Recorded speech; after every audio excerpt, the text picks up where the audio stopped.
Political stability and the return of Stormont are needed to attract major investors to Northern Ireland, U.S. Trade Envoy Joe Kennedy III has said.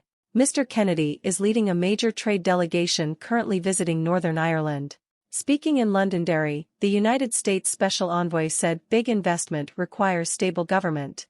Of course it would be better if there were a government up and running, Mr. Kennedy said.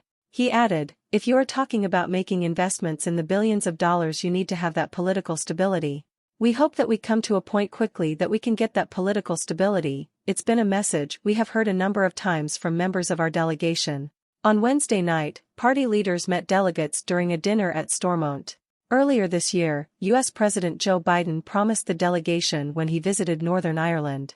He said scores of U.S. firms wanted to come to Northern Ireland, some already employing over 30,000 people. The delegation is a blend of U.S. companies already present in Northern Ireland and potential investors.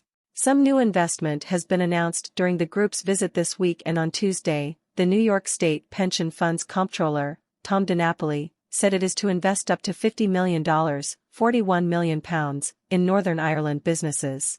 Sense of urgency. Stormont has been without a functioning executive for 20 months as the DUP protests against post-Brexit trade arrangements for Northern Ireland.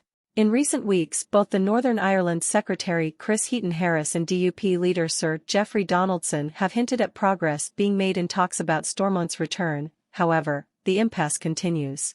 Sir Geoffrey said on Thursday there was still a distance to travel before discussions with the government would conclude. He said he was not embarrassed that the trade visit was happening without a government at Stormont. Every process of dialogue reaches a moment where you've taken the talking as far as you can and decisions are needed. I think there is still room to move, there is still a distance to travel to get the outcome we need, but we are moving in the right direction.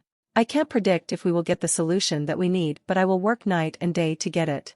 On Wednesday, Mr. Heaton-Harris repeated that he believed talks with the DUP are in the final stages. How will the next stage of the Brexit deal work? Meanwhile, the tenacious Irish Deputy PM and Foreign Affairs Minister Michael Martin said Unionists had missed an opportunity to claim the Windsor Framework as a win. The Windsor Framework, which was agreed by the EU and UK in February, is the revised post-Brexit deal for Northern Ireland. The Windsor Agreement was a major milestone. Actually, unionism should have claimed victory. Much of what they campaigned for, the vast majority of that was delivered within it. Mr. Martin told BBC News NI's The View. Earlier on Thursday, Ulster Unionist Party, UUP, leader Doug Beattie said it is absolutely embarrassing that the major trade delegation is visiting Northern Ireland during Stormont's suspension. Mr. Beattie was speaking after a business breakfast involving MLAs and the U.S. Trade Envoy. Speaking after the business breakfast on Thursday, Mr. Beattie said U.S. businesses had raised the issue of political stability with him.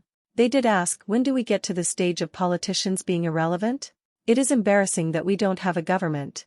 Sinn Féin Vice President Michelle O'Neill said she felt there was a sense of urgency following this week's events. The mood music is positive, but we need to build on that, she said. Asked if there was more optimism or pessimism about the chances of Stormont, Alliance Party leader Naomi Long said her optimism was changing on an hourly basis. Social Democratic and Labour Party leader Colm Eastwood said common sense should say this is the time to go back in, and that he was optimistic about the future.